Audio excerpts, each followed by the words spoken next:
Hello, everybody. Good evening, good morning, wherever you are. I see we've got a couple of hundred people slowly milling into the live stream. Please make sure you tell me in the comments where you're tuning in from, where you're watching from. I have a very special guest joining me today. Her name is Janice McAfee.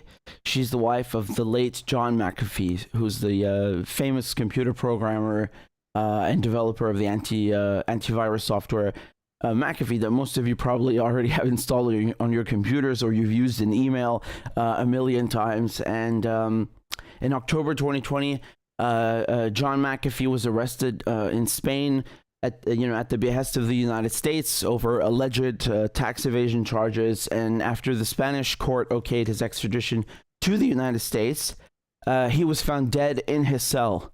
His wife, Janice, is my guest today, and we want to talk about her husband, about his work, and his untimely death. Hi, Janice. Thank you for being on the program with us today. Hi, Richard. Thank you for having me. Of course, the pleasure is all mine. People again, they know your husband, John McAfee, for his computer work, but I was hoping you could maybe lay out what this court case was about. What was he charged with? Why exactly was he wanted in the United States? Could you perhaps just lay it out for us? Yeah, sure, no problem. So, he was the charges were basically tax fraud. So he hadn't paid his taxes since he had come back or since he had arrived back into America from Belize. And he decided from that point on he wasn't going to pay taxes anymore.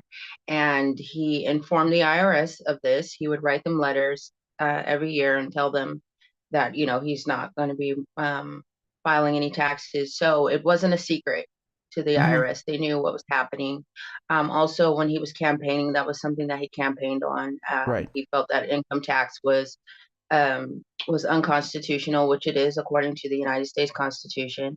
And so he was very vocal about that. But there was never any issues for him. He had never had any issues traveling. There was never any warrant issued for him. There was never his bank accounts were never garnished. There was no seizing of Mm-hmm. property, nothing. There was never any problem.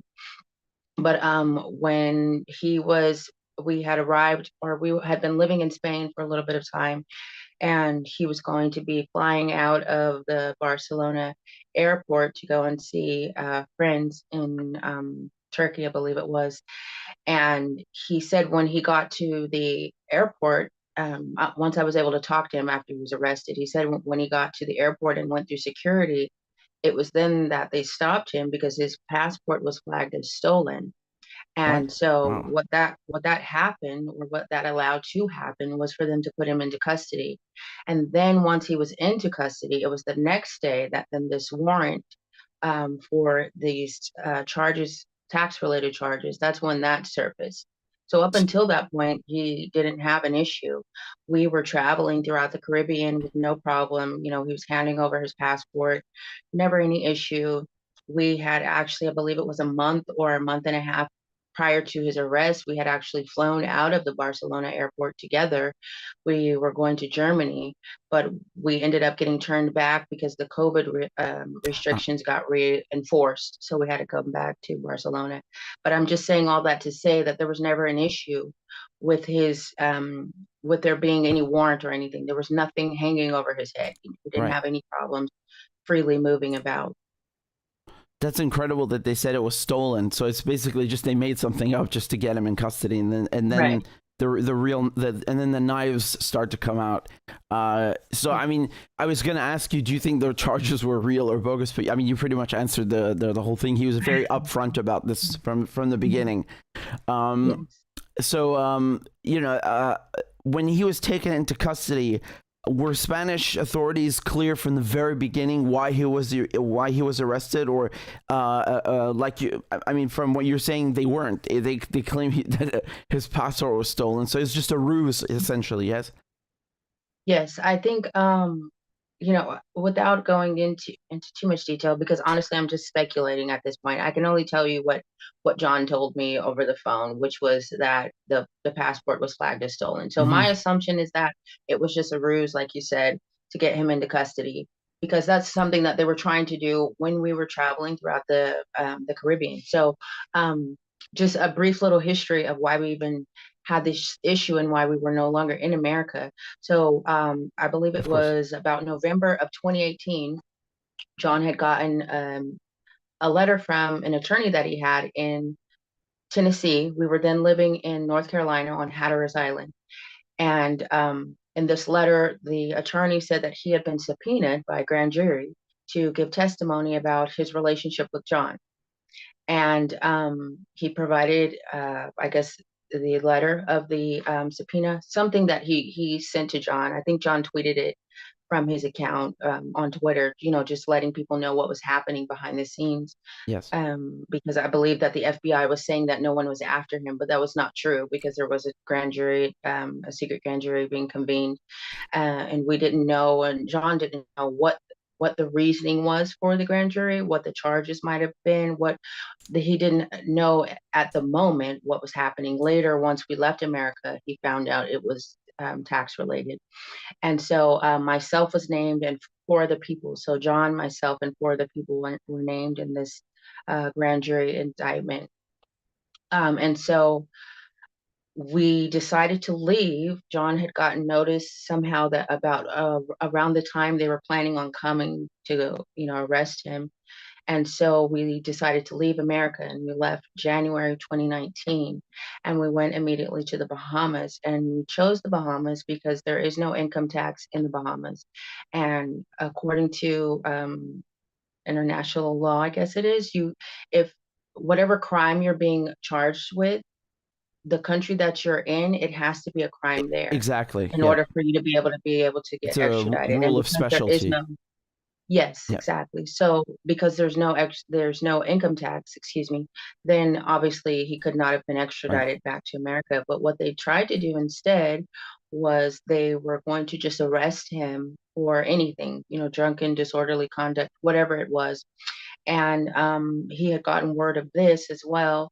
And so we went kind of into hiding in the Bahamas. We went and hid out somewhere for a couple of days, and we by that time had security cameras on our boat, so we were able to see the police actually come onto the boat looking for us, but we weren't there. And Wow. so when that happened, we left for Cuba.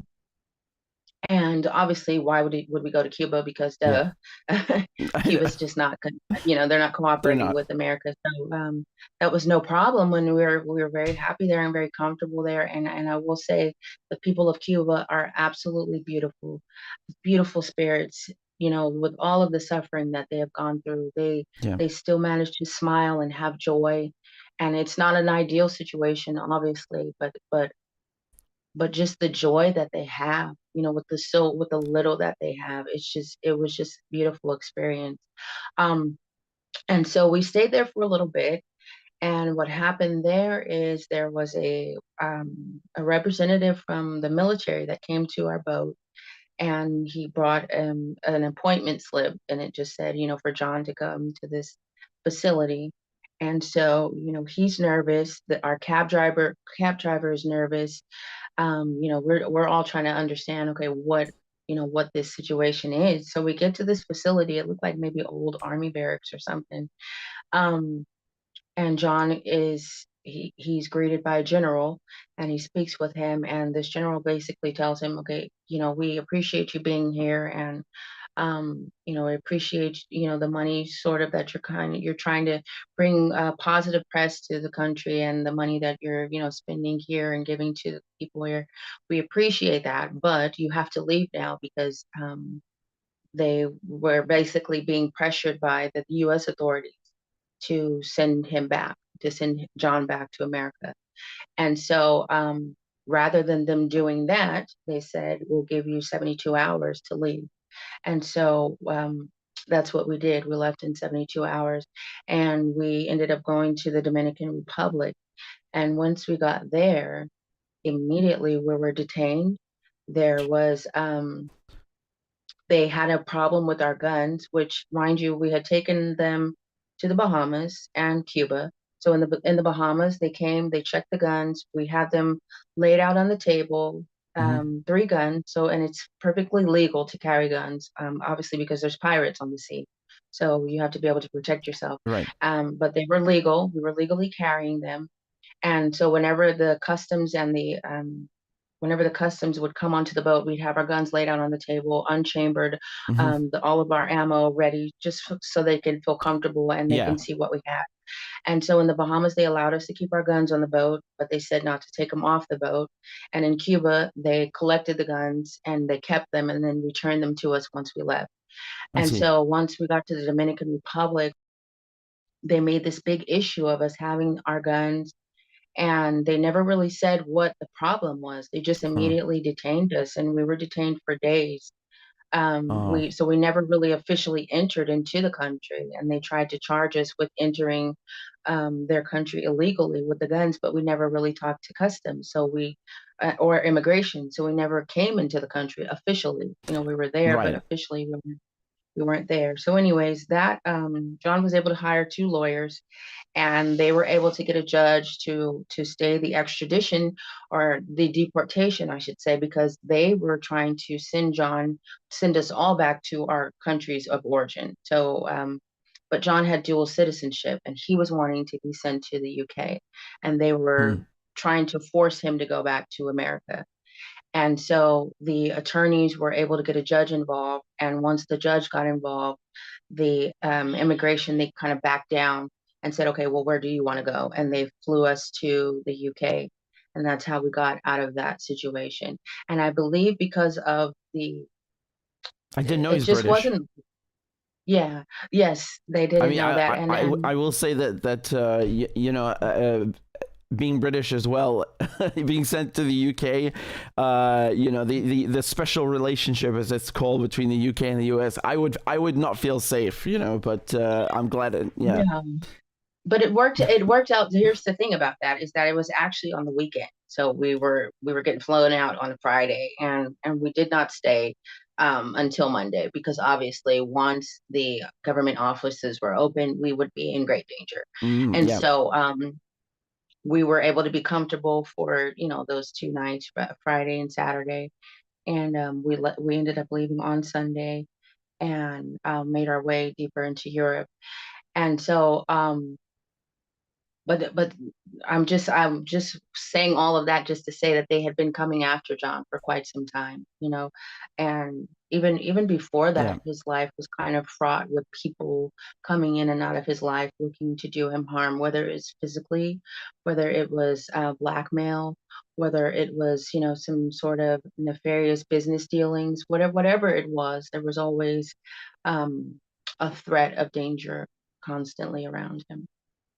Yeah, I'm actually very happy that you went into detail on all this, because I personally I wasn't aware of those encounters, and it's really Mhm.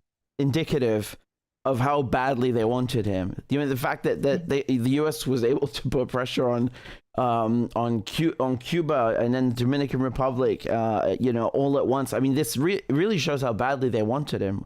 Why do you think Yeah. they were so desperate to get him? I mean, you being being his wife, you know him best, more than anybody, and you were in these situations with him. So as he understood it, or as he explained it to me, that this situation was just a continuation of what happened with him in Belize. And I will try to Mm. go quickly through this, but Absolutely. what happened to him in Belize was um, had nothing to do with his neighbor, as he explained it to me. That was just kind of a consequence of what was already happening. So I believe he said it was in April of 2012 when he was running a laboratory. He was actually working on a topical antivirus. Right. And he came up with the idea because there was a lot of bugs in the jungle, and he was getting bitten up by bugs and things. And so he wanted to create something to kind of ease that discomfort. Hmm. And so he had these samples, and apparently the plant that he was using was native to the area where he was in the jungle, where his lab was. And he said that 2 representatives from the government came and asked him if he would like to give a donation I'm not sure if it was a specific party or specific politician. I'm not sure, but a $2 million donation in return for certain favors, land, women, whatever it was that he could have wanted, and he declined. And he said maybe a week or so after that, there was a raid on his property by the gang suppression unit, and they destroyed his lab, and they arrested him for an illegal gun that he later produced the license for, so they dropped that charge. Mm. And once after that happened, they came back to his property, the same two representatives, and asked him if he changed his mind. And he said, "Hell no, something more colorful than that." But and so from there, that kind of enraged him. It angered him because he just felt he was treated unjustly, obviously, Right. and he wanted an apology, which he always, when he would talk about this, he would say how ridiculous that was to demand an apology, but that's what he wanted at the time. And he wanted to find evidence that he was set up for this raid. So what he decided to do was gift some secretaries who worked for high up officials within the government. He decided to give them laptops, and on the laptops it had keystroke logging information and malware, so that he was able to access these computers, right? Uh-huh. And so what happened with that is he had hired women. I guess he's hired some women. Where he found them, I don't know. But anyways, he hired these women to kind of parse through the information to find relevant information related to him. And instead of finding proof that he was set up for this raid, they actually found evidence of drug trafficking, human trafficking, Oh, um, passport selling, all sorts of murder for hire, all kinds of criminal Jesus. activities. And so when he found out what he knew, or what he had, the information he had, he obviously knew that it would be problematic for him if that ever got found out, and it did actually get found out. One of the girls was sleeping with someone within the gang suppression unit, and they were just having pillow talk, and she kind of just spilled the beans and said, "Oh yeah, we're doing this for John McAfee. We're working on this, and we're listening to all these conversations." And so that's how they found out. And from about, Mayish, I think, of 2012 up until the murder of his neighbor, he had been kind of on the run in Belize, hiding out on at different properties that he had there in Belize, because they were coming after him. And what he believed happened to his neighbor, he felt like it was a botched hit. Like they were meant to come and murder him, but they went to the wrong Wow. house. They went to the wrong American's house, because they weren't right next door neighbors, but they obviously, their properties were next to each other on the beach. But Yes. and so that's what he believed, that it was a botched hit. I mean, yeah, that was its own scandal. And that is incredible that he found all of these things out. And Yeah. while it's quite unorthodox, he's very smart, very smart. And Mhm. I wanted to kind of go through a whole bunch of reasons that if you permit me, just personally, I was speculating is that John was Mhm. interested in cryptocurrency, so that's a threat to the Mhm. dollar. He obviously stood for president, so he ran for president, so he was obviously trying to get things done, the electoral electorally, and go through that system.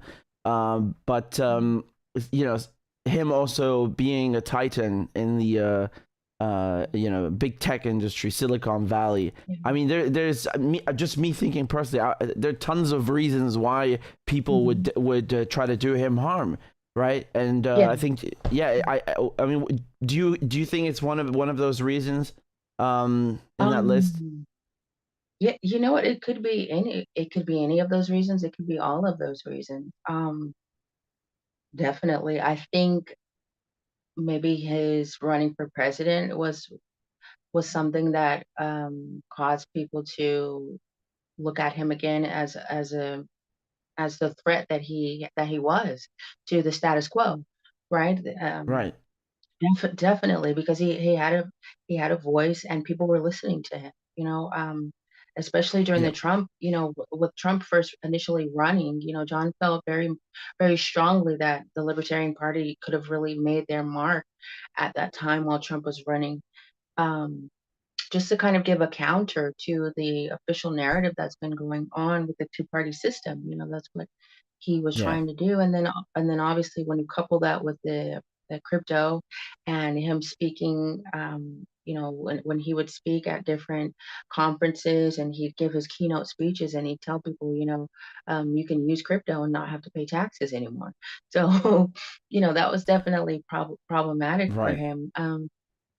But I can only speak to, what I knew about, and so I think those things that you mentioned probably added to the reasons why they wanted him, but from what he expressed to me and from what, not even just to me, what he spoke about quite often when he would talk in interviews about why they were coming after him initially.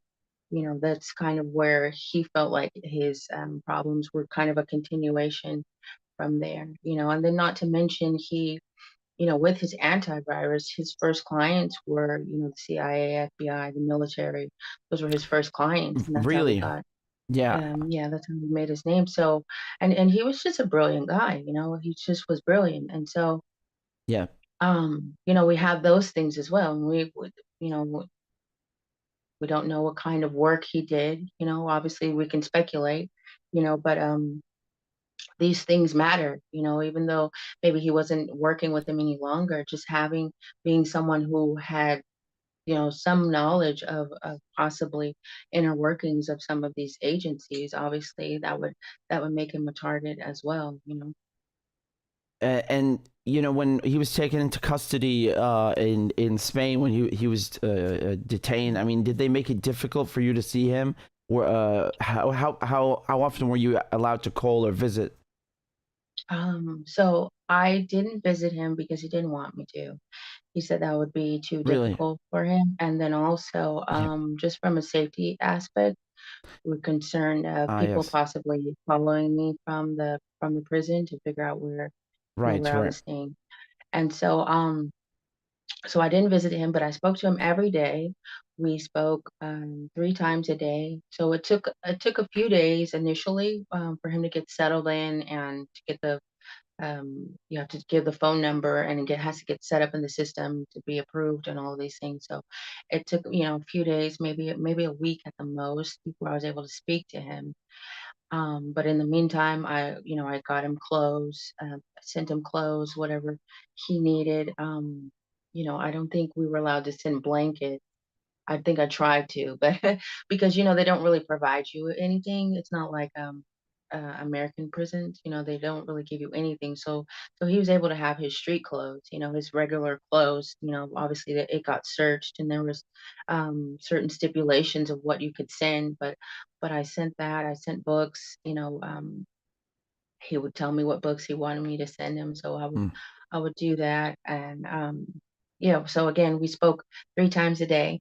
The phone calls were only 8 minutes apiece, so we spoke in the morning and then around lunchtime and then again in the evening. And so after he was taken into custody, his friends here in Spain, they recommended an attorney. So immediately got to work with the attorney and trying to figure out what we needed to do or what we could do to possibly get him out. Maybe if, Yeah. if a bail, we could do bail or even house arrest. But obviously, John Spain being didn't go for John, it. so, well, I mean, the world knows that he's a flight risk. I mean, I think we all understood that about him, right? And so, but you still try. You do what you have to do, right? You say what you need to say to try Hmm. and just, you know, plead your case. And so that's what we did. And no, it didn't work. Obviously, once they got him into custody, they were not going to allow him to slip through their fingers again, which he had been doing for quite some time. So. And at what stage was his case before before his death? What was he looking at essentially? Um, what was his future looking like at that point? Was it grim? Was it hopeful?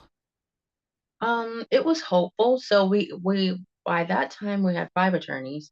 So we had the initial Spanish attorney. We found another one. We were able to find another Spanish attorney who was a little more knowledgeable in Mhm. extraditions and who had actually done a lot of work with people being extradited to America. So when we were able to find that attorney, he was very hopeful. He had like a renewed hope. And then we had 2 American attorneys, one in Tennessee and one in New York because there was tax charges. And then they came and piggybacked another case with the SEC. And I think that was just something to kind of um, give a stronger case for why he should be extradited and be held. Um, I don't think there was really much there, but I don't want to get into that really further. And Yeah. so from what the tax attorney expressed is that those charges, the tax related charges, were nothing at the most but a slap on the wrist. They weren't serious at all. Maybe a fine, Really? but nothing serious at all. Yeah, it was nothing, nothing of any significance. And then we also had a UK attorney who was working from that angle because John had dual citizenship. Right. So we had a team of people, working to give John the best possible outcome. Um, and I think we all understood that they were going to grant the extradition. Nobody nobody was surprised by that decision. John was not surprised. None of the attorneys, myself, we all understood that that's what was going to happen. Mm. And we had a plan in place for the appeals and what was going to come next. So when I spoke to him twice that day. I spoke to him in the morning before he went to the court, and we kind of went over what was going to happen or what might happen, and I kind of said, it would be amazing if they didn't grant it, but they probably will. So, but remember, this is what the attorney said, and this is what we're going to do, the next steps. And so when I spoke to him again in the afternoon, he was disappointed, but he just was like, okay, well, we knew this was going to happen. And he asked about his attorney, when his attorney was going to come and visit him and speak with him about the next steps and what I had spoken with the attorney about as far as what the plan was for the next steps. And the last thing he said to me was, "I love you, and I'll call you later." And the conversation was, you know, I will say this: when he first was in prison, he had a lot of up and down days. Meaning, some days he's really kind of handling it like a champ, if you will, and some days he was kind of down. You Yeah. know, um, but this was not that at all. This was there was no change in his and that hopefulness that he had once we had hired that second attorney, which had come on board, I want to say maybe March of 2021, so a few months before he died. And so um, I'm just saying that to say, they're just obviously I would know, right? I Yeah. would be able to tell if there was a change in his attitude, a change in his mood. Um, and so we're talking from, I think when I spoke to him, it was about noonish, Right. and I found out about him being dead. Um, it was about 4 or 5 p.m. Spain time, and I actually found out on Twitter, which You're is joking. crazy. Oh my So God. yeah, the prison No one had even my called phone you? number. No, the prison had What? my phone number. The prison had the attorney's phone number. Nobody even called the attorney. They Oh my um God. they went immediately to the press, and That is I disgusting. was That is so what absolutely disgusting. I know it was infuriating, and it didn't, yeah. Oh my God. I didn't even know that. That is really something that I mean, I'm speechless. I'm so It's a sorry. terrible way to find out, Yeah. and so I was just on Twitter, and because what I would do is I would collect the daily headlines for John, just so we'd have something to talk about and kind of keep him up to date of what was happening in the world. And I actually still have I had it in my notepad on my phone, so I have all the headlines still from that day. But and somebody, I got a DM and it was in all capitals and it just said, "Oh my God, tell me this isn't true." And I immediately went to Google and um, sure enough, and it's just completely irresponsible on the prison's part, Hmm. and so maybe people can understand why I'm so adamant about getting the autopsy report, because you just don't do those things. Hmm. There's a proper way to handle things, and there should have been a tight lid on the situation. Yeah. That you always should notify the family, and you should definitely never give a cause of death when you haven't even done an autopsy report, when the body is Yeah. still in the cell. I mean, It's I mean, it's unprofessional at best. At best. And I mean, I I mean, were you even how long was it until they actually gave you a call? um, I don't even know, honestly.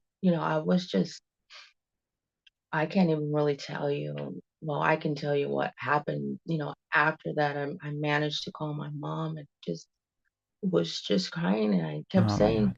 I told him I didn't want this. And she was like, Who are you talking about? Like, I told God I didn't want this. I didn't want to have to deal with this. Yeah. Not that I felt like this was going to happen, but just you know, I have faith. I believe in God, and I was praying, Hmm. that He would get out, that it wouldn't end like this. It never in my wildest dreams did I think My god. that I wouldn't see him again and be able to hug him and tell him, I love you. And after that, I don't really remember anything. I just remember the attorney saying that I could go to the prison and collect his belongings, and I can't even tell you when that happened. Yeah, Um, I I know understand it that. happened the day where I gave an interview, and I had Yeah. the sunglasses on, and I was in front of the prison. I don't even know what day that was. Yeah, Um, I can imagine. It's like you're in a state of complete of just yeah. disbelief, utter disbelief, and I still am. For a long time, I still kind of grappled with the fact that this is not real. This is not my life. This is not what's happening right now. It's just not. And it's easy for me to put that out of my mind, but it's like it comes crashing back to reality. The longer I'm having to stay here, Hmm. um, and then having to identify his body, and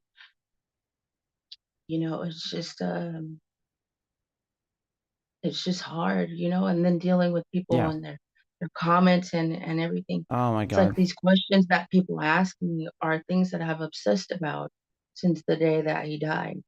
Like, I've literally obsessed about all of those questions. Is he still alive? Could that not have been his body?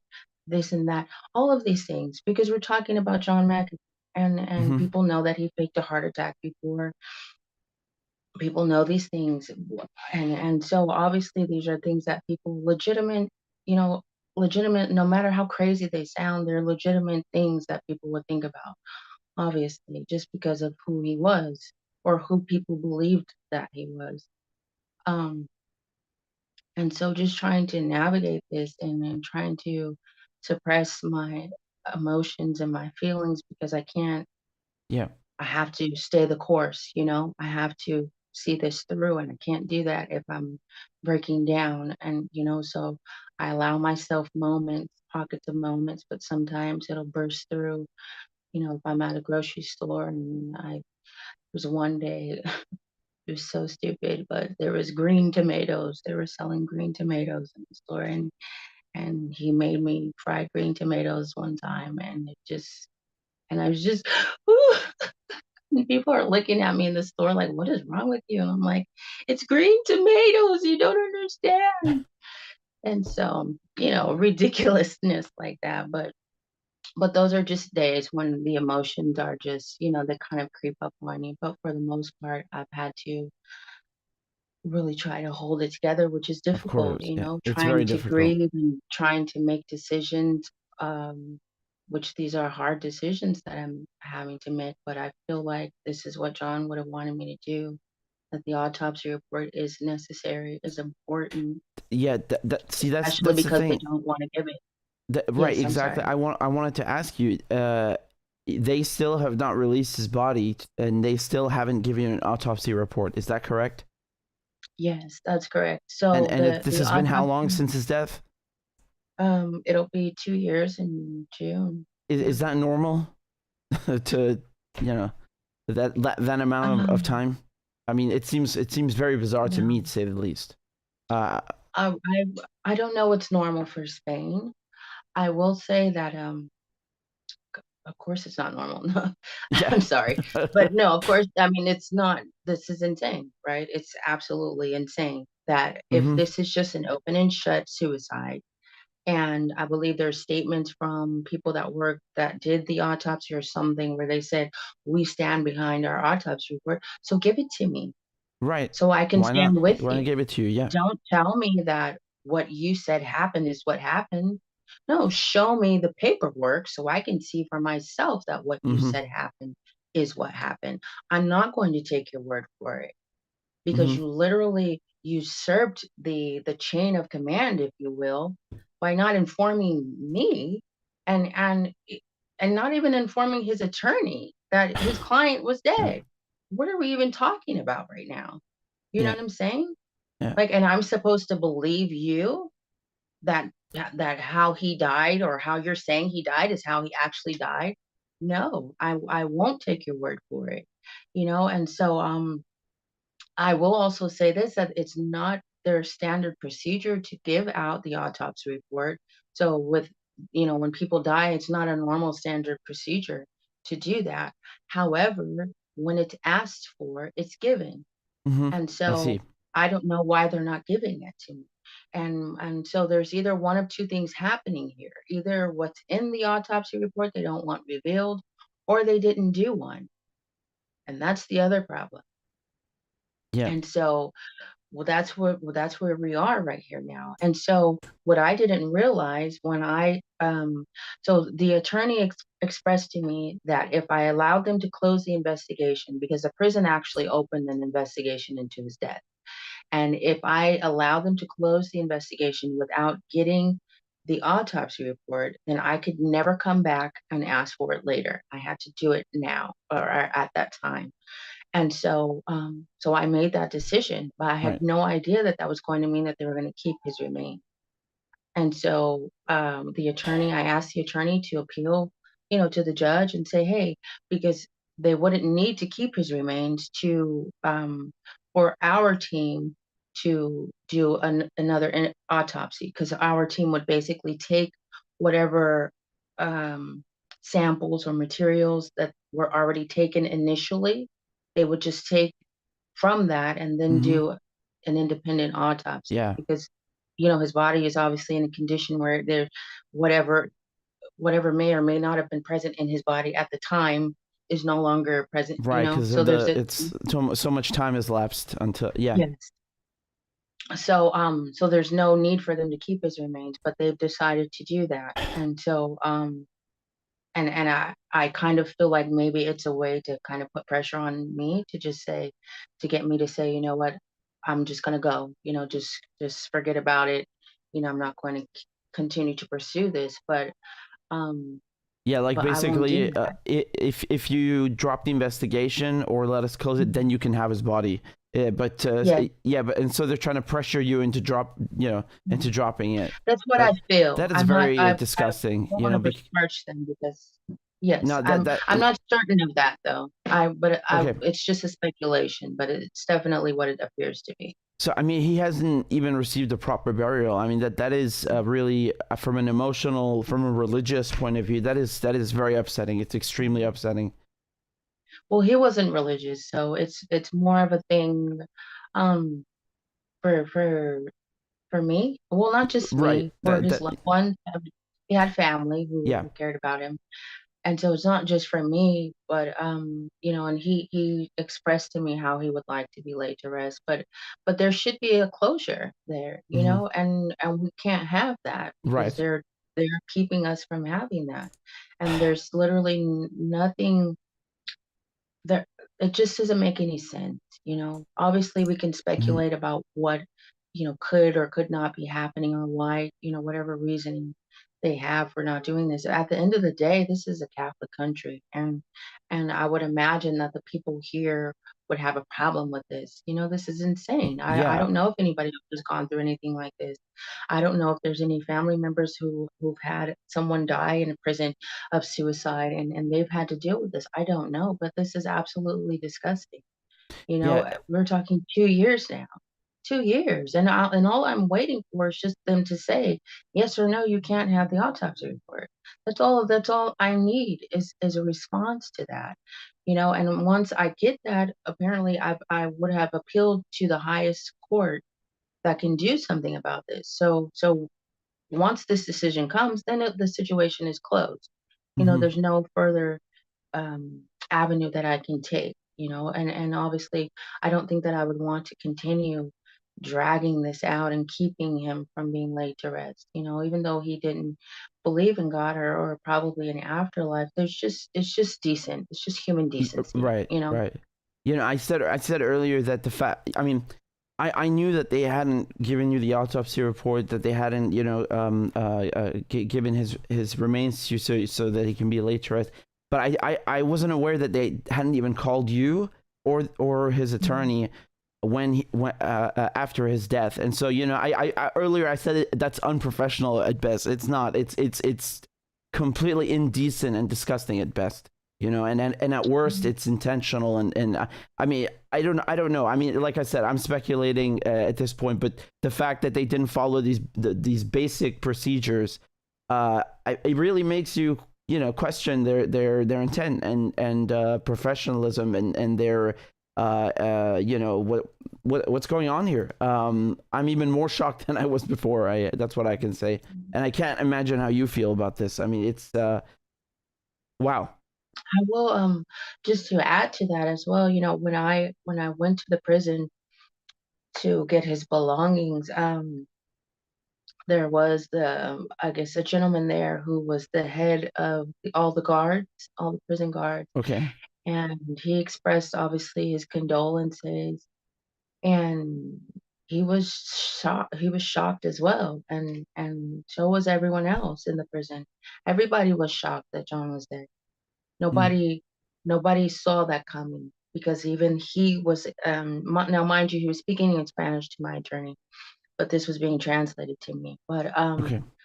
they said when he came back to the jail from court, that his mood hadn't changed. He was still the same John, laughing and talking with people, um, interacting with people.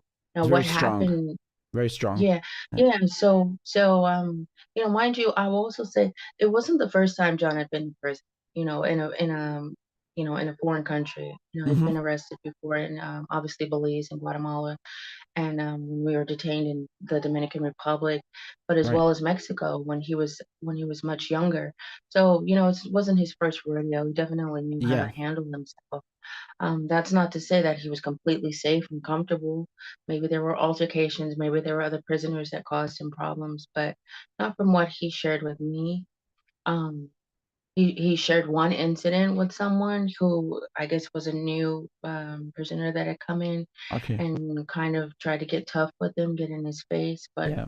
one of the other prisoners immediately came and got in between John and that person, and kind of told him to back off, basically, and that was that. Mm-hmm. But from what John expressed to me, they kind of took a protective role over him, sort of. The Mm-hmm. the other prisoners did, because um, That's good. they called him Papa America, and also because they felt like, yeah, but they felt like he shouldn't be there. He shouldn't be. They were surprised at him being in what we would call in America general population.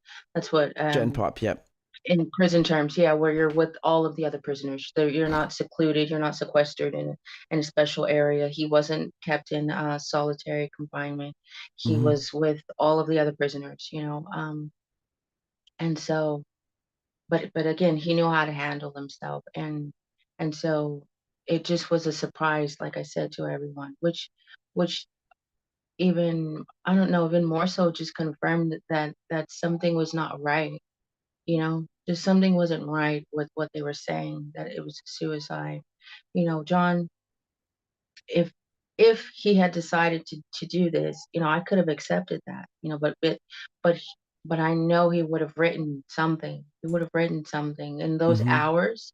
If this was his decision in those hours from the time that I last spoke to him until the time the news broke, he would have written something to me to say Right, of goodbye, course. or maybe not to me personally, but to the world, just to say, you know what, I'm going out on my own terms. This is Hmm. how I'm going out. This is, but not this bogus suicide note that they claim to have found in his What? pocket. Yeah. You So, know, could you tell us more about that? Why and why you say it's bogus? And what was shady about it? that the handwriting was problematic for me. It was just heavily edited as well.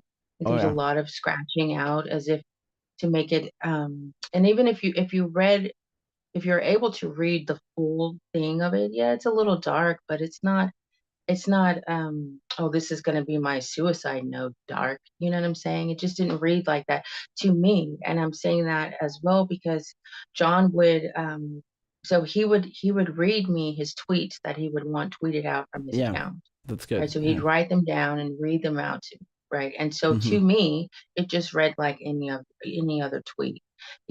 Mind you, he would have just gotten some not so great news. So of course he's speaking into that. But that didn't mean that he was, you know, just in his deepest, greatest despair, and Hmm. oh, my life is over now and I've just got to end it all. No, that's just not John, and I think we all know that. And this, well, I'm just setting aside the fact that he said he would never do this, and if he was found hung like Right. I was Jeffrey gonna ask you Epstein, about that. it Yeah. wasn't him. We Yeah. can add that into that, but I'm just saying, I think the public, anybody that followed John long enough knows that just wasn't in him. You know what I'm saying? Hmm. He was a fighter through and through, and he would Yeah. have fought this. You know what I'm saying? He wouldn't have given up on that. But let's now add in the tweet, where he tweeted about if I'm found a la Epstein, it would be through no fault of my own. Hmm. And I think that was his way of kind of putting maybe putting people on notice because um Right. if you're familiar with this sort of things, people are most vulnerable in prisons and in hospitals for being able to be whacked. Yeah. Very easy places to whack people, and they make mob movies based on this. Yeah. Like we Literally. know, and these are movies, but this is also facts. That we can understand that, and so I think that was sort of a preemptive thing where maybe he might have been feeling vulnerable, but again, he never said to me what threats he might have been having. So Hmm. so that could have I see. been a response to a direct threat. Right. Um, Right. but he also got the tattoo on his arm, That's the one I was so gonna ask you. Yeah, this yeah, whacked yeah, tattoo. Yeah. So that's mhm, also another way he expressed. He's not gonna do it. yeah, yeah, definitely. And then the fact that it was a similar situation to Jeffrey Epstein, and Mm. you know, I would like to go into more detail, but it's just I will say that the investigation report and the surveillance footage that I was able to be shown that tells a different story than the official Yeah. narrative that they have spoken about, and so that could also be why they're not wanting to give over the autopsy report, but it could also be a reason why they didn't actually do one. So again, we're still kind of not really knowing where we stand, but I will say that you know, Were I'm you able definitely to? resolved. Yes, I'm sorry. So sorry to cut you off. I just wanted to ask, were you able to see any footage, or were you shown anything? Yes, I was shown the footage when when they um when they found him, and what transpired after that. But nothing before. No, Why, nothing. why not? I mean, obviously it's upsetting. I mean, but if they want to prove that nothing shady happened, that there's nothing, wouldn't they show it? I would think so, yeah. But I was not able to get that footage. Mm. And I don't think my attorney has it either. So, yeah, Yeah. no. So basically, only them finding him and what transpired after that. Sorry, Janice. I know it's very upsetting. I just you know, I was actually going to ask you about this, the what you mentioned, the tattoo, the tweet, and you being his wife, you know him probably, I mean, better than anyone, and yeah, you're saying that he stood by that, even after the extradition thing, after they ordered it, he was cool, he spoke to you, everything was fine, and he was in good spirits about fighting this. So it makes no sense that this happens. Yeah, there's so many things wrong with this. Just, I mean, me speaking as an outsider, as a somebody who's looking at this and hearing what you're saying, there are a lot of things wrong with this. Yeah. And so I'm just doing what I can to kind of bring attention to this. Yep. But it's difficult trying to make these decisions and trying to Yeah, mourn. it is. And You're um very brave. You're very strong, I must say, at the very least. I mean, and you're doing him justice, if I may say that, by, as you said, fighting on and trying to bring attention to this. It has to be done, because I think they would rather no one, they would rather everyone forget about this, and yeah, that's Mhm. I mean, for another aspect that I wanted to ask you, and this is, if we're to take their narrative, the official narrative, seriously, is that being extradited to the United States, or faced with extradition to the United States, can put you in. I mean, it's kind of like they're saying that, yeah, he took his own life because he didn't want it to be extradited to the United States. What does that say about U.S. extradition then? If we believe the official narrative, it's. Yeah. I Well, mean, well, look at well, I think it's understood that he would not have been treated fairly in right? in the U.S., right? Which is the same reason why Julian Assange is fighting, Yeah, right? Because that would basically be a death sentence for him. Now, yeah, I don't know, obviously, probably the similar circumstances for John as well. Um, Although I think he was more concerned that instead of them just killing him, that they would take him somewhere and torture him to try to get him to give over the information that he had, because apparently whatever it was enough that people were concerned about it.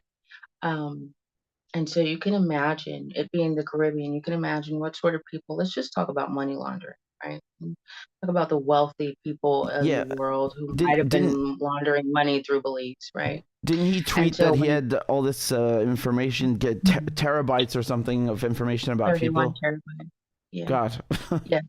And so, and I don't believe that that was just a flex. I don't believe that that was just, him saying something to say something. I fully believe that he had it. What has happened to it, what is happening to it, if it's been released, these things I don't know, and I would never have known, because obviously that was something that he had for his own protection, Yes, and obviously me knowing anything about it would put me in danger, which he would never do. So of um, course. So I will say, as you're playing devil's advocate and saying, okay, is it possible because he was going to be extradited that he might have done this? I don't think so at all, because he was not going to be extradited the next day, week, month, or even year. It was going to take time Right. for them to extradite him. So it wasn't like, oh, they're granting the extradition and now that he's got to get packed up in the same day because they're shipping him off. Yeah. It wasn't going to be like that at all. It was going to take time. Um, and he had already been in, obviously he had already been in there for 9 months, and it wasn't ideal, but definitely he wasn't in any danger of being immediately extradited back to the US.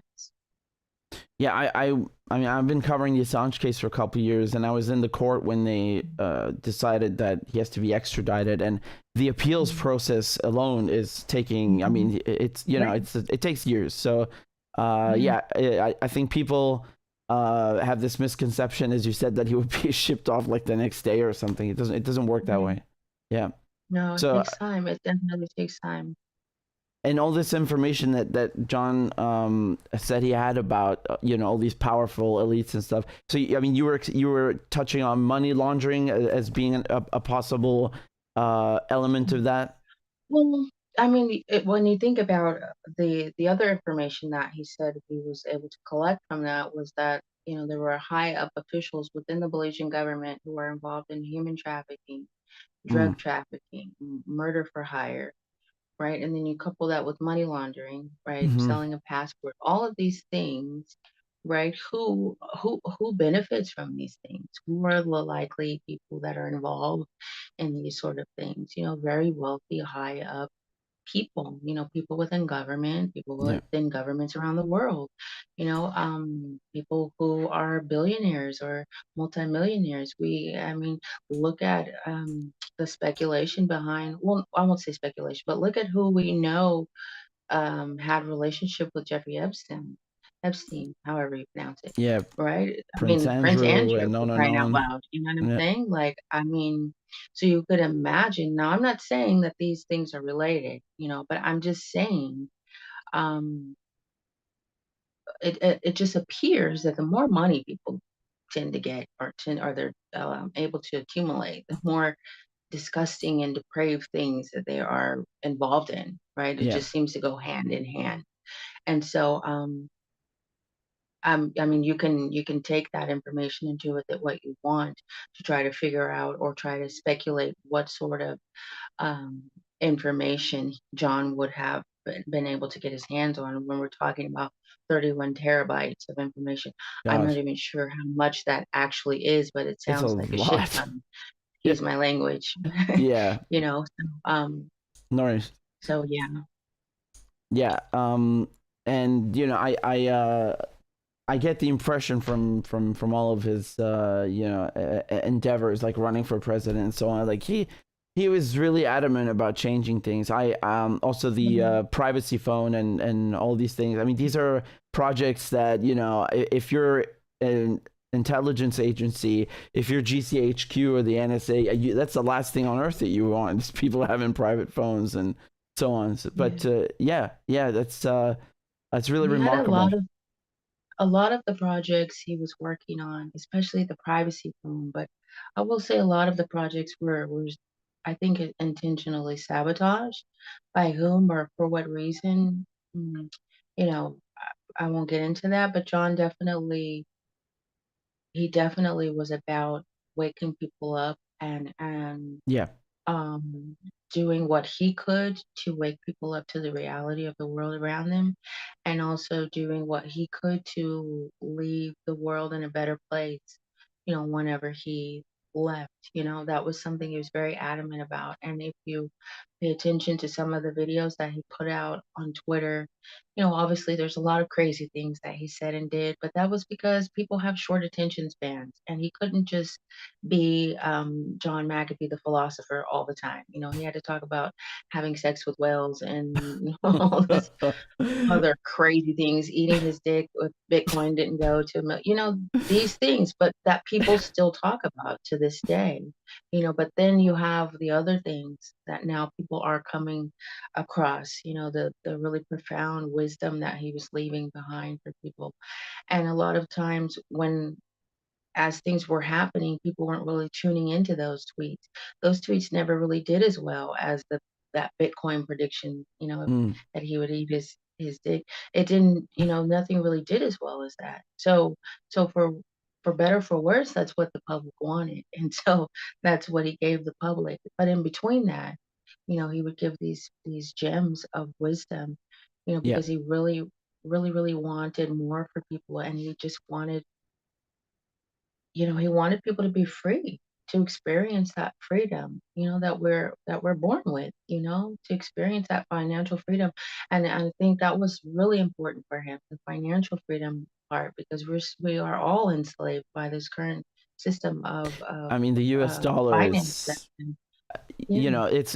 they leverage the you know, it- when we talk about the subject, it goes from, I mean, what John was talking about, with taxes and so on, and what I try to, all the way to what I try to touch on, which is how they weaponize the U.S. dollar against other countries like Cuba. We were talking, all the sanctions, the embargoes. I mean, they literally kill people with this financial system, this hegemon that the U.S. is imposing on everyone. So, when John was interested in cryptocurrencies, for me, that's already a red flag, for them, because they don't want cryptocurrencies. It's not something they can control.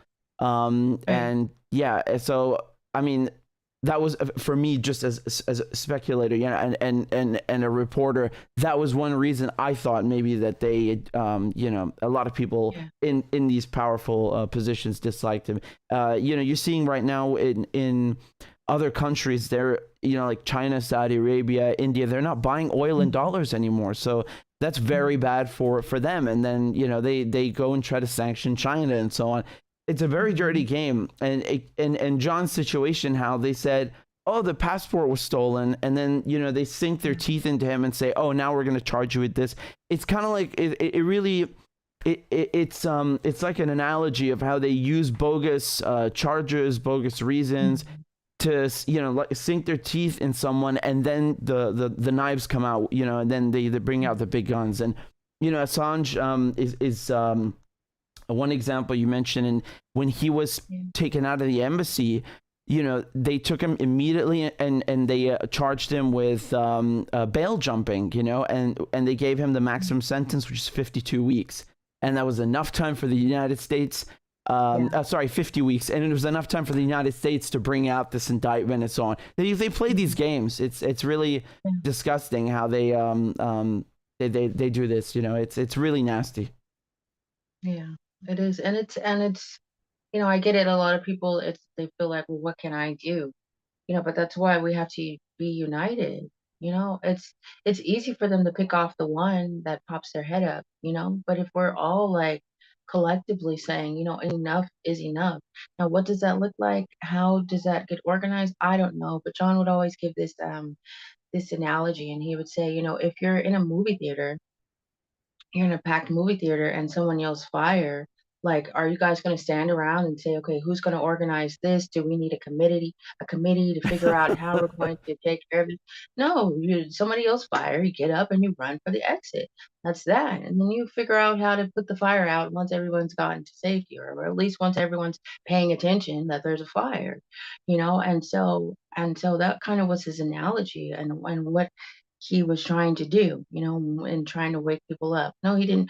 Outside of that, I don't think he really had really a plan. He just felt like once enough people are paying attention, you know, once enough percentage of the population is paying attention, then at that point, it'd be a lot more difficult for them to just slap down those few, Mm, like Assange, like Edward Snowden. Like, no matter what you believe about these people and who these people are, Edward Snowden did us a favor. yeah. Okay, maybe some people got hurt, and that's unfortunate. And I don't want to speak out of turn because I really don't know what might what consequences might have come down because of him releasing this information. But what I do know is that what he shared was the absolute truth. Yeah, but of what was actually happening. yeah, exactly. And they played, as you mentioned, they played this game with Assange, like you harmed people, and actually when they do their own investigations, they can't find a single person being harmed. So it's really, yeah, it's really, like you said, they did us a favor. Because we all knew the NSA spying on us, but now we had the receipts. We all knew they're killing people in Iraq. Now we have the receipts. They did us a favor, and they did justice to the people who are being spied on, to the people who are being killed. They did those victims justice, because it's on an international level, a global level. It's really, really a shame how they persecute them. Yeah, but it's so easy because people focus on, the method or the person that is sharing the truth. The truth is still the truth, no matter who shares it, right? Period. And so instead of focusing on the truth that is being told, we focus on, oh, I don't like this person, or this person did that, or they have this skeleton in their closet. And it's like, okay, but did they speak the truth?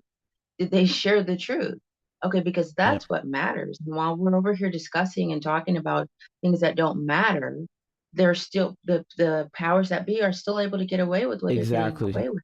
Let me just remind people that there's more of us than there is of them. Yes, they have the resources. Yes, they have these systems in place. They're kind of a well-oiled machine where they know how to swat down those individuals who kind of stick their head up and say, hey, this is wrong, or try to give attention to what's happening. Yes, but if we unite and if we come together and we collectively say enough is enough, however that looks like, at some point, I just feel like the things are actually coming to a head, and at some point, there's going to be a breaking point, and I just hope that it will be sooner rather than later, and also we will wake up in time enough before they get complete control over us financially. Because once that happens, it's going to be literally game over, And so at this point, I just feel like those people that are awake, maybe there will be more that will join, but at this point, it's almost as though, people have chosen their sides, and we just kind of have to keep plugging along. I don't know. I feel like there's a little bit of cynicism now, now that John's gone. I just, definitely feel deflated a lot, just because, I honestly, like I said, never in a million years did I think that it would have ended that way. Yeah. I would have thought that he would have figured out a way to Houdini himself out of the situation, and I get a call or an email or something saying, "Hey, I made it." You know what I'm saying? But it's been 2 years now, and that's not happened. And I can guarantee you that John McAfee would have reached out to me. He wouldn't be on Telegram telling everybody he's on Telegram and not reaching out to me telling me, hey, I'm safe, I'm okay. So it's hard trying to keep that hope and just trying to do what we can. But I think if we just try to if we just try to be the change that we want to be in our homes first, in our families and in our neighborhoods, start small instead of trying to think on a global scale. Just change what you can in your community, because that can spread like a wildfire, and that's a way to make it more localized, where you feel like you maybe as an individual you feel less out of control, or less like you have a say, or less like you um, can be the change, or can be a part of a change. If you keep it just in that way, I think it kind of makes the situation not look so enormous and so out of control, or out of your ability to do anything about it, because I think a lot of people get this attitude of, well, I'm just one person, what can I do? That's you the can do a wrong lot. attitude. That's the wrong attitude. Yeah, it definitely is. Yeah. No, I think, but I think that's why they don't like people like John or Assange or Snowden or whoever who try to mobilize people and get them to start that wildfire. And I think it's really sad because they the projects that they started. I was actually going to ask you, like this privacy phone, for example, is anybody continuing this project that John started, or any of his other things, or like his legacy? Is that, is anyone trying to get, push that card along? The privacy phone, no, that I don't think that's happening anymore. I think that that kind of fizzled out just before he got arrested. And there's still work being done on the ghost ecosystem that he was working on, as well as the whacked token. These were the two things that he was working on most recently before his arrest. And as far as any past projects, I'm not sure exactly what's happened with them. I think um, those things kind of fizzled out. Whatever work he had done in it, that was just simply that. And I do hope a lot of the projects are going, because a lot of them he believed in.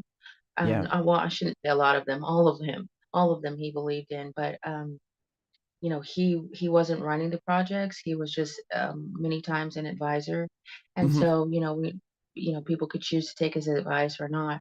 Until I will say how that he suffered in those. If they didn't go well, he suffered in that, because he received, or whatever he was due to receive was going to come through the token, if it was a token or something like that. So so he lost out when investors lost out as well, which was disappointing for him. But I think it was more disappointing because he wanted to leave something positive behind, something that could impact people in a positive way, like the privacy phone. That was something super important to him, Mm. Yeah. just to be able to He. provide a way for people, because obviously we needed that sort of protection, that privacy protection, of having a phone that wasn't tracking us Hmm. at all, that we could safely communicate from. So, um, that obviously would have been a great thing, and maybe someone else will take it up. Maybe someone else will go through some of his old interviews or something, and figure out a way to Exactly. make a privacy phone, because that would be amazing. That's being inspired. That's being inspired. Yeah. Yeah. Exactly. Yeah. Yeah, no, it's. I mean, just if it's really a shame what happened, and I think all, as a journalist, I really have a duty to look into this, because this whole machine of extraditions, I mean, it's a well-oiled machine, like you said, and I think it's really obscene, because they weaponize the law. They basically bend it, break it as they as they please, and they end up hurting not just the targets, but their families and their friends have to suffer along with them for years, and just going through this legal process and everything. And in your case, I mean, it's even more tragic. And I my heart really goes out to you and John's family and friends, because uh the behavior that you just described, from the not even telling you that he was killed, that you have to find out. That I'm so sorry. I'm really sorry. I mean, that is really really evil. And yeah, I don't know. Is there anything else that you wanted to add about John, about all of the topics we discussed? Anything you like? Um, yeah, two things actually. So I've actually started a foundation, John McAfee Foundation, and you just go to johnmcafeefoundation.org, and you can stay up to date with what's happening here in Spain. And if you feel so inclined, you can donate as well to me looking into getting additional attorneys to try to help with the current attorney, to see if we can't move this situation forward.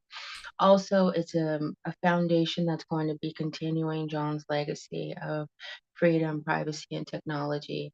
And so it's something I'm really excited about, just um, doing something to honor John's Yeah. legacy and his memory. And the next thing I would like to say is something that John would always say before he would end his podcast, and that is do what you love and do only what you love, because life is simply too short to do anything but that, you know. And you're doing a disservice to yourself, your family, your friends, if you're not living in that passion of doing what you love, you know. And so that's what I would like to say. Yeah. And where can people follow you? I think you do have a Twitter, right? So I want to please just plug away. I don't know your handle by heart, so I'm asking you. Okay, no problem. My handle on Twitter is at the Mrs. McAfee, and that's the THEE Mrs. McAfee. I'm also on Instagram, official Janice McAfee on Instagram, and you can follow there as well to kind of stay up to date with what's happening. Um, and also on John's Twitter at official McAfee. Obviously, everyone probably knows that handle, but Right. there will be continuation of just keeping that account alive and kind of sharing some of his old tweets or old videos and things. Um, just as a way, that's another way in conjunction with the foundation to keep his memory alive. And so if you guys, I'll just say this really quickly, if you happen to see tweets coming from John's account, it's not him secretly tweeting, you know, it's myself. And so I'm just wanting to, like I said, just share the kind of the wealth of videos that he left behind. There's so many videos that, you know, he Yeah.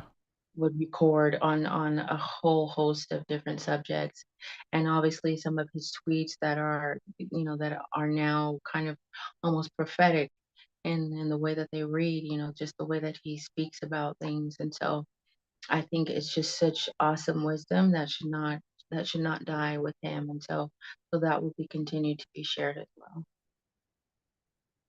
I'll put up. I found your Twitter. I'm going to put it up on the screen so people know Okay. this is the correct one. Let me zoom in on there. So there you see. That's the handle, the Mrs. McAfee, and if I can say, beautiful picture of you and John there in Thank the you. profile picture. And here's johnmcafeefoundation.org, which Janice just mentioned a few moments ago. So yeah, I'm gonna drop them down in the chat and description so people can just click Thank on you. them instead of me just showing them. But yeah, Janice, I feel like I have to have you back on the program again because I really enjoyed speaking with you, and whenever you have time, whenever you want, and whatever you want to talk about, it'd be really, really nice. And thank you so much for your time. I really appreciate you coming on. And many parts of this, most of this is I can only imagine very difficult. So I applaud your strength and your fortitude in maintaining John's legacy. And yeah, Thank you. thank you so much. Thank you. And I'd be happy to come on in the future. Hopefully, I will have an update sooner rather than later. But definitely, there's going to be a push to kind of get this into the public's eye. So I'll be more than happy to come back on and speak with your audience and speak with you. It was a pleasure. Honestly, a very lovely conversation. So thank you for having Thank you, me. Janice. And anytime there's an update, the mic is yours, the platform is yours. So feel free. Thank you. Yeah, thank you so much. Thank you as well. Okay. Bye bye. Bye bye. Everybody, that was Janice McAfee, Mrs. McAfee, so John McAfee's wife. All of us have used his antivirus at one point or another. When you upload attachments on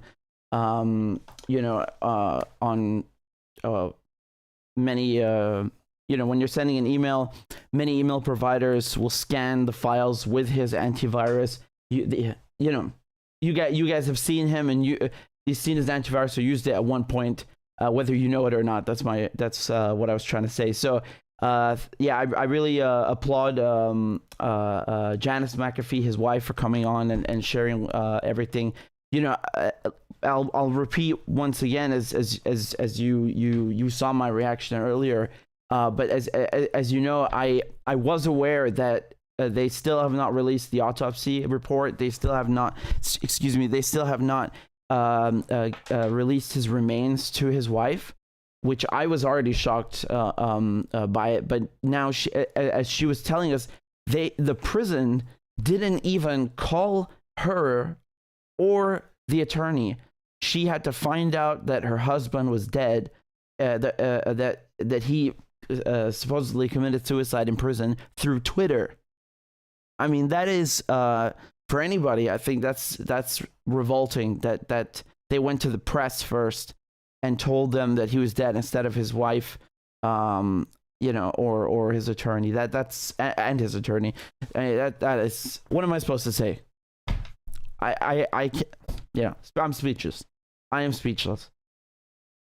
So thank you all. Thank you guys for tuning in. Please make sure you share the interview, spread the word, have people come and watch what she had to say about him and about what they went through, about his work, everything. And yeah, I appreciate somebody just signed up as a member. I think it was Barry. Thank you very much, Barry. I appreciate it. Next time I owe you a crab dance. So again, thank you guys, all of you, for tuning in, and please make sure you've hit the like button or the thumbs up button. If you are already subscribed and you want to make sure that you don't miss any of the live streams, please sign up for the email newsletter. It's not really a newsletter. I just email you when I go live. That's simple. That's it. It's RichardMedhurst.substack.com. And if you want to get a notification through YouTube, just hit the bell icon, and you will get a notification when I go live. Claudia has been kind enough to put the links below. I'll post the links to her Twitter. So this is important, so you don't get... sorry, there it is. I posted it. And also John McAfee Foundation that Janice also mentioned. So yeah, thank you guys very much. Take care. I'll see you next time.